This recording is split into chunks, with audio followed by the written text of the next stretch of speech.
እግዚአብሔር ይበቀላል። እንዲህ አይቀጥልም። የእግዚአብሔር ቅዱስ መድረክ እንዲህ ረክሶ በምድራችን አይቀጥልም። እርግጠኛ ሁኑ። ነብይ ሁኑ፣ ሐዋርያ ሁኑ፣ ፓስተር ሁኑ፣ ማንም ይሁን ሽማግሌ ይሁን በእግዚአብሔር ቤት ስላደረጋችሁ እናንተ የእግዚአብሔርን ቤት ስታምሱ መንጋውን ስታምሱ የሰማይ አምላክ ይበቀላችኋል። ቤታችሁ ይታመሳል። ይሄ እርግጠኛ ሆኜ ነው የምናገረው። ዛሬ ቅጥሯ የፈረሰው በዚህ ነው። ቤተክርስቲያን በእርክሰት በምናምንቴ አገልጋዮች እግዚአብሔርን በማያውቁ እናውቃለን የሚሉ ታላላቅ ቃል የሚናገሩ እንደነዛ አይነት ሰዎች እንደሚሆኑ መጽሐፍ ቅዱስ ይናገራል። ነብይ ካህኑ የእግዚአብሔር ሕዝብ እያከሳ የእግዚአብሔርን ነገር እያቃለለ ኮሚቴ አደራይቶ ሕዝብ እየደህየ እነሱ እየዘረፉ የሜንጦ ኮሚቴ እነዛ የድሮዎቹ ከድስት ውስጥ ነው፣ እነዛ ከምንቸት ውስጥ ነው። የተቀቀለውን ጥሬውን ነው የሚወስዱት። የአሁኑ ደግሞ በተደራጀ መልኩ የእግዚአብሔር ሕዝብ በማራቆት እነሱ ቢሊዮነሮች ቢሊዮን አገልጋይ ድሃ እንዲሆን አላምንበትም። እግዚአብሔር አገልጋዮች ድሃ ይሆኑ አይደለም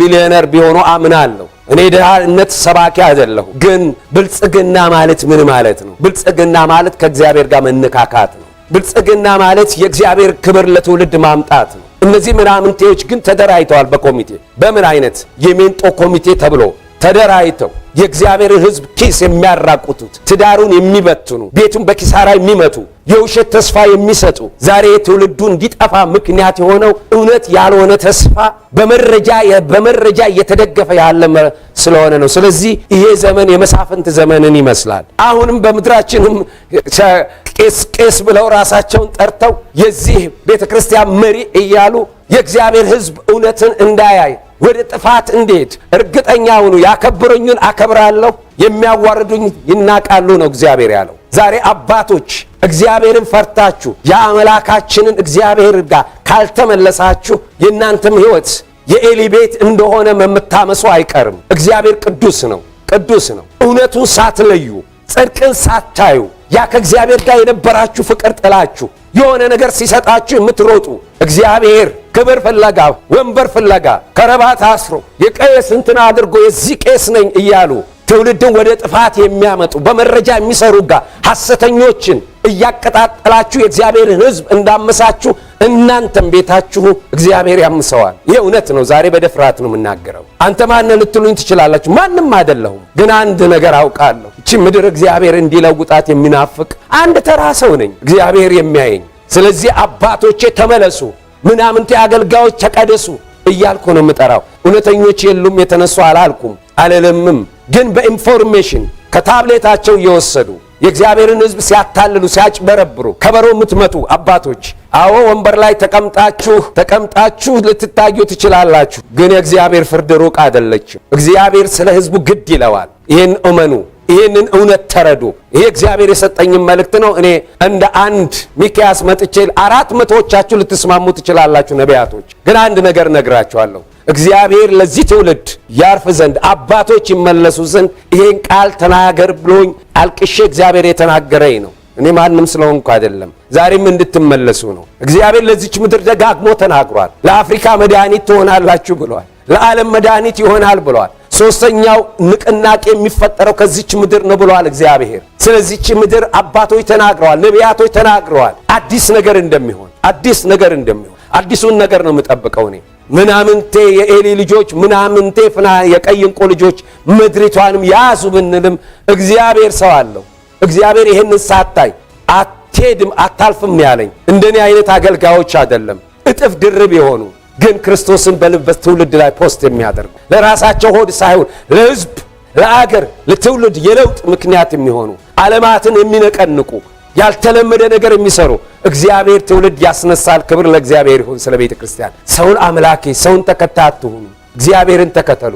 የእምነታችን ጀማሪ ፈጻሜ ኢየሱስ የሞተ አባት አይደለም፣ የሞተልን ሽማግሌዎች አይደሉም፣ ቄሶች አይደሉም። እርግጠኛውን የሞተ እውነተኛ የሞትን ያሸነፈ የተነሳ ኢየሱስ እሱን ተከተሉ። ከጥፋት ትድናላችሁ፣ ከሐሰት አሰራት ትድናላችሁ፣ ከዘላለም ሞት ትድናላችሁ፣ ከምናምንቴ አገልጋዮች ትድናላችሁ። ከዛሬ 5 ዓመት በፊት እግዚአብሔር እኔን አንድ ራእይ አሳየኝ። ይሄም አንድ ጠቆር ያለ ሰው ነው ማየው በፊቴ።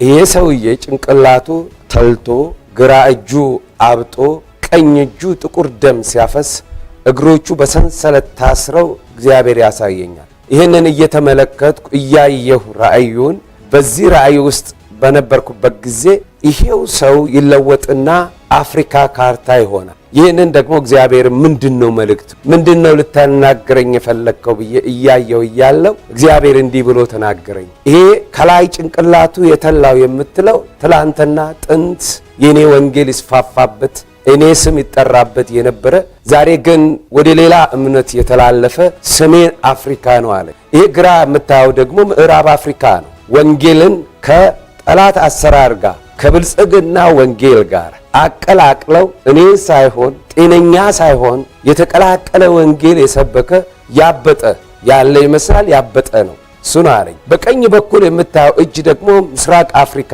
ነው። ይሄ የሚፈሰው ደም ይሄ ደም ጥቁር የሆነው ደም በምስራቅ አፍሪካ እልቂት፣ እርስ በርስ ጦርነት ደም የተፋሰሱበት ነው አለኝ።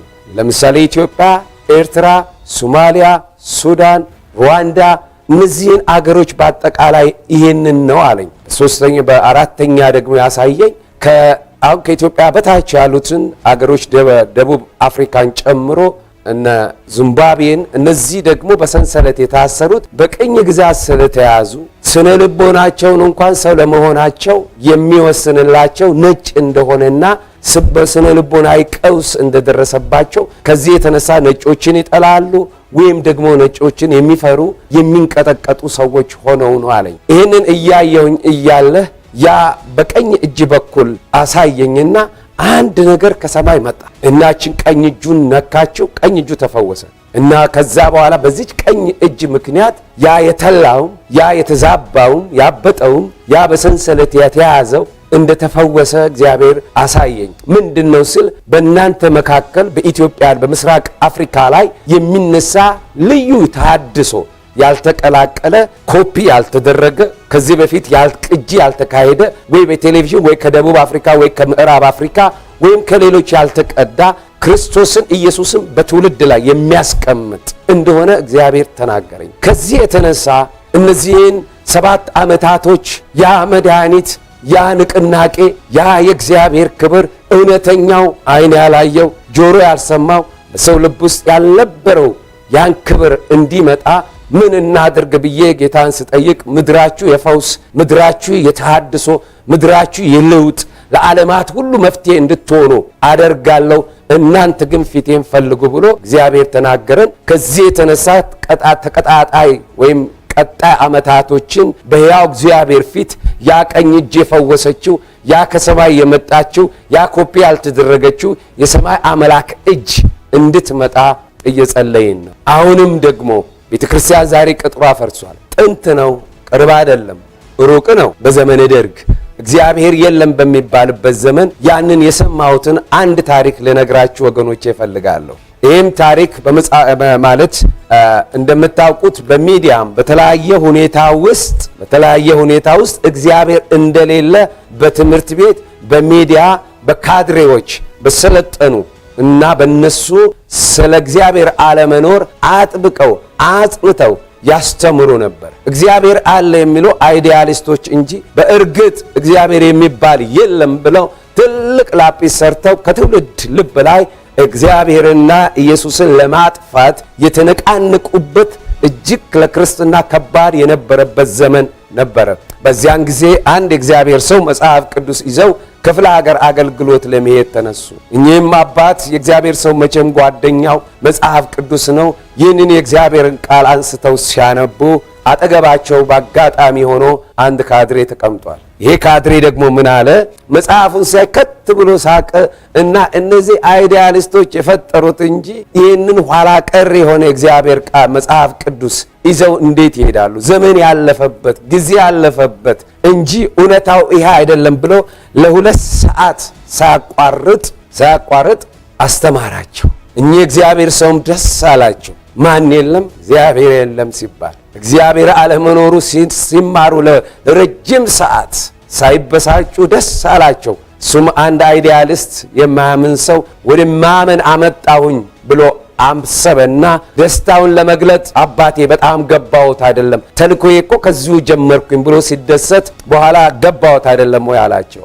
አዎ ልጄ ገብቶኛል፣ ግን አንድ ነገር አለ። ስማ ይሄ ያስኩት መጽሐፍ ቅዱስ በመጨረሻ ዘመን እግዚአብሔር የለም የሚሉ ካዲዎች እንደሚነሱ ተጽፎ ነበረ።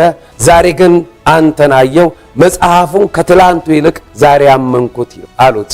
ዛሬም ወገኖቼ ሊታመን የሚገባው እውነተኛ የእግዚአብሔር ቃል ይሄንን ነው። በመሳፍንት ዘመን የመጣው በሽታ የመጣው ቁስል በትውልዱ ላይ በሚመጣው ትውልድ ላይ ኢካቦድ የሚል ክብር ከእስራኤል የለቀቀበትን ታሪክ ገጽታዎችን የምናየው እጅግ አሳዛኝ የጨለማ ዘመን፣ አስከፊ የእስራኤል ዘመን ነው ወገኖቼ።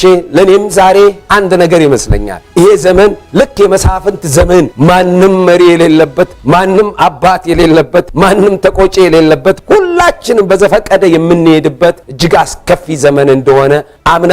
ጌታም ተናግሮኛል። የዚህ መገለጫዎች የመሳፍንት ዘመን መሪ ወይም አባት በጠፋበት ዘመን ሊከሰት የሚችለው ነገር ምንድነው? በእስራኤል ውስጥ ረሃብ፣ በተለይ በቤተልሔም ዳቦ ቤት በሚባለው ረሃብ ተከሰተ። ችግር በእግዚአብሔር ቤት ተፈጠረ። ስለዚህ የእግዚአብሔር ሰዎች ያንን ችግር ለመለወጥ ከመነሳት ይልቅ ምን አገባን ብለው ተነስተው ቤተልሔምን ለቀው ወደ ባዕድ አገር የሄዱበት እንደ አቤሜሌክ ዘመን ነው። ያ ዘመን ከረሃብ የተነሳ በእግዚአብሔር ቤት ችግር በመፈጠሩ የተነሳ ከዚህ የተነሳ አቤሜሌክ አገር ነው ስፍራን የለቀቀው። የዛ የረሃቡ ምክንያት ኃጢአት ነው፣ እርኩሰት ነው፣ ክፋት ነው። እግዚአብሔር ያንን የዳቦን ቤት ወደ ረሃብ ቤት ያደረገው። ዛሬ እውነት ለመናገር እውነተኛ የእግዚአብሔር ቃል ረሃብ፣ እውነተኛ የመንፈስ ቅዱስ መነቃቃት ረሃብ የተፈጠረበትና በቤተ ክርስቲያን በጥንቱም አሁን ተከፈትንም በሚሉት ሁሉ ላይ ቴክኒክና ታክኒክ የበዛበት እውነት ያልሆነ ከዚህ የተነሳ የእግዚአብሔር ሰዎች የእግዚአብሔርን ቤት ግራ ተጋብተው ወደ ጓዳቸው ወደ ቤታቸው ነው ጥለው የሄዱት። አቤሜሌክ ግን የእግዚአብሔር ችግር አለ ብሎ የእግዚአብሔርን ቤት ጥሎ በመሄዱ ቤተልሔምን ጥሎ በመሄዱ የመጣው ለመጨረሻ ላይ ባዶ ተስፋ ለኑኃሚን ባዶ ልብ፣ 3 ሬሳ፣ 3 መቃብር፣ 3 መበለቶችን ነው ወገኖቼ። ችግሮች ሲፈጠሩ የእግዚአብሔርን ቤት ትተን ወደ ጓዳ መግባት ሳይሆን በእግዚአብሔር ቤት ሆነን ለለውጡ ምክንያት መሆን ይገባናል። እግዚአብሔር ሁልጊዜም መልካም አምላክ እንደሆነ ልናስብ ይችላል። ዝሙትን የሚያደርጉ በእግዚአብሔር መድረክ ላይ ታላቅ ድምፅ የሚያሰሙ በምድራችን የተነሱ የተባሉ ዝሙትን፣ እርኩሰትን፣ መዳራት የነሱ ባህሪ የሆነ ምናምንቴ የኤሊ ልጆች እግዚአብሔርን የማያውቁ አብረው በቤተ ክርስቲያን በአሉ በሚባሉ ሴቶች ጋር የሚያመነዝሩ እግዚአብሔር ደግሞ እርግጠኛ ሁኑ አትታለሉ፣ ይሄ ትታ ነው ምንም ችግር የለም ቢሏችሁም ወገኖች አንድ ነገር ላሳያችሁ ፈልጋለሁ። እግዚአብሔር ቅዱስ አምላክ ነው። በዚህ የሚደራደር አይደለም። በመጽሐፍ ቅዱሳችን በአንደኛ ተሰሎንቄ ምዕራፍ 4 ላይ ሄደን አብረን እናንብብ። እርኩሰት፣ ዝሙትን፣ መዳራትን ይሄ ነው ባህሪያቸው። ይሄ ነው የምናምንቴነት መገለጫ ወገኖች። እንዲህ ይላል አንደኛ ተሰሎንቄ ምዕራፍ 4 ከ1 ጀምሬ እንግዲህ በቀረውስ ወንድሞች ሆይ ትመላለሱ ዘንድ እግዚአብሔርን ደስ ልታሰኙ እንዴት እንደሚገባችሁ ከኛ ዘንድ ተቀብላችኋል። እናንተ ደግሞ እንድትመላለሱ ከፊት ይልቅ ትበዙ ዘንድ በጌታ በኢየሱስ እንለምናችኋለን፣ እንመክራችኋለን። በጌታ በኢየሱስ የትኛው ትእዛዝ እንደሰጠናችሁ ታውቃላችሁ። የእግዚአብሔር ፍቃድ እርሱም መቀደሳችሁ ነው። መቀደሳችሁ ከዝሙት እንድትርቁ እግዚአብሔርን እንደማያውቁ አሕዛብ በፍትወት ምኞት አይደለም እንጂ ከናንተ እያንዳንዱ የራሱን ዕቃ በቅድስና በክብር ያገኝ ዘንድ እንዲያውቅ አስቀድመን ደግሞ እንደነገርናችሁ እንደመሰከርናችሁ ጌታ ለዚህ ነገር ሁሉ የሚበቀል ነውና